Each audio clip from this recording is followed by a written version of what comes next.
Hello दोस्तों, स्वागत है आपका अपने चैनल वेल्थ हेल्थ पे। तो दोस्तों, आज हम बात करेंगे आखिर कुछ स्टॉक्स फंडामेंटली अच्छे होते हैं पर फिर भी उनमें गिरावट आती है। तो ये गिरावट आने की किसी भी स्टॉक में मेन वजह क्या होती है। तो दोस्तों, सबसे पहले हम बात करेंगे, सबसे पहले गिरावट आने की मेन वजह होती है ग्लोबल इकोनॉमिक सिचुएशंस। तो मान लीजिए जैसे कि सिनेरियो आया था कोविड का, तब कोविड के सिनेरियो में कोई भी स्टॉक, कोई भी कंपनी कुछ भी रन अप नहीं दे रही थी। उसी तरह से उसी के अगले साल रशिया और यूक्रेन की वॉर लग गई, तो उस सिनेरियो में भी मार्केट में गिरावट आई। तो जब जब ग्लोबल सिनेरियो हर्ट होंगे तब तक मार्केट में गिरावट आएगी। ये 2020 का समय दिख रहा है, ये पर्टिकुलर हमने रेडिको स्टॉक देखा है, तो इसमें भी गिरावट थी।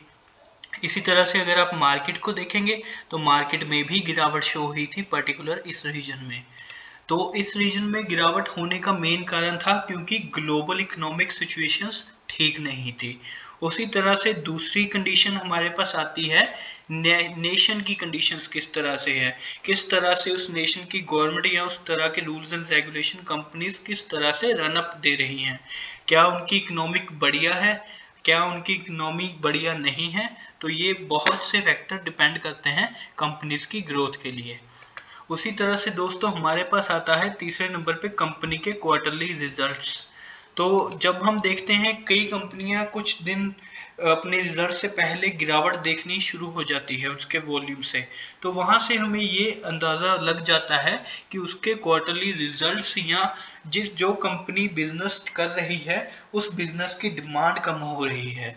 तो मान लीजिए अगर कोई कंपनी का काम सेंसर और रडार सिस्टम से है, तो मार्केट में सेमीकंडक्टर और उस चीज की शॉर्टेज के कारण तो वो कंपनी उस तरीके से परफॉर्म नहीं कर पाएगी डिमांड होने के बावजूद। तो उसका सीधा सीधा इम्पैक्ट उसके क्वार्टरली रिजल्ट्स में दिखेगा। अगर क्वार्टरली रिजल्ट्स खराब होंगे तो कंपनी में गिरावट देखने को मिलेगी। उसी तरह से बात करेंगे चौथी वजह होती है कोई भी कंपनी के ऊपर कॉर्पोरेट एक्शन। तो जैसा कि हम सबने देखा, AWL को सर्च कर लेते हैं, अदानी का कोई भी स्टॉक सर्च कर लेते हैं, तो वो स्टॉक्स बहुत ही बढ़िया चल रहे थे। पर हिंडरबर्ग ने रिपोर्ट दी, हिंडरबर्ग की रिपोर्ट आने के बाद उसके ऊपर सिनेरियोज ही चेंज हो गए। तो टोटल अदानी ग्रुप को एक अलग नजर से देखा जाने लगा, जबकि उसमें सिर्फ एक पीई की प्रॉब्लम थी। तो उसे देखने के साथ क्या पता चला कि कंपनी की अगर कोई न्यूज़ पॉजिटिव और नेगेटिव भी कंपनी के ऊपर इम्पैक्ट करती है।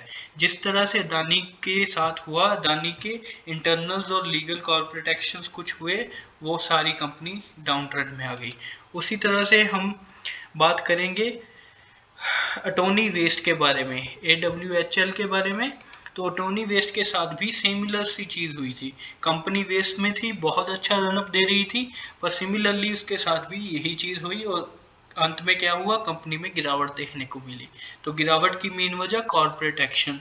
तो किसी भी कंपनी में अगर आपको कॉर्पोरेट एक्शन और लीगल इस तरह की कोई न्यूज मिले तो उसके लिए आपको बहुत सतर्क होना पड़ेगा। और अगले पॉइंट की हम बात करेंगे, मैनेजमेंट की क्या अप्रोच है।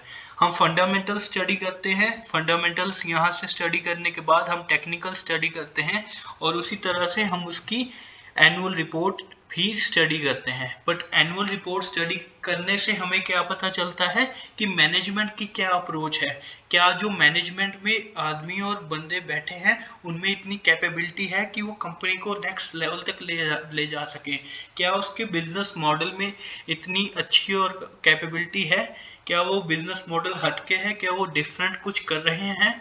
तो वो डिपेंड करता है उनकी मैनेजमेंट के अप्रोच पे। और उसी तरह से अगला पॉइंट है, क्या उस स्टॉक में ऑपरेटर्स तो नहीं एक्टिव हो रहे, क्या उसमें एक अनयूजुअल रनअप तो नहीं दिख रहा सडन नीचे। वो किस तरह से पता चलेगा, यहाँ पे हमें वॉल्यूम की लाइन से, अगर वॉल्यूम एकदम से इंक्रीज होना स्टार्ट हो गया बिना किसी न्यूज, बिना किसी कंपनी के अच्छे कोई काम के, तो वो एक ध्यान रखने वाली चीज है, क्योंकि जितनी तेजी से वॉल्यूम बढ़ेगा उतनी तेजी से स्टॉक तो ऊपर जाएगा, पर ये वॉल्यूम ज्यादा दिन टिकेगा नहीं। तो वो चीज देखने के लिए होती है। तो उसी तरह से हमें लॉन्ग टर्म फंडामेंटल्स तो देखने चाहिए, कंपनी की सेल्स किस तरह से है, टॉप लाइन और बॉटम लाइन ठीक है, अगर ठीक है तो उसके अलावा क्यों कंपनी गिर रही है, उसके जो पॉइंट्स है वो हमने डिस्कस किए। तो दोस्तों इस वीडियो से आपको ये जरूर पता लगा होगा कि कोई कंपनी फंडामेंटली स्ट्रांग होने के बावजूद भी क्यों गिर जाती है, तो उसकी मेन वजह क्या होती है। तो उसकी मेन वजह होती है, सबसे पहला पॉइंट, ग्लोबल सिचुएशंस क्या चल रही हैं, नेशनल न्यूज़ कौन सी है, क्वार्टरली रिजल्ट्स कंपनी के ठीक हैं, कॉर्पोरेट एक्शन तो नहीं आ रहा, मैनेजमेंट की अप्रोच कैसी है कंपनी को लेके, कंपनी में कहीं ऑपरेटर्स तो नहीं एक्टिव हो रहे, और इसी तरह से सेल्स और ऑपरेटिंग तो नहीं उसके रिड्यूस हो रहे।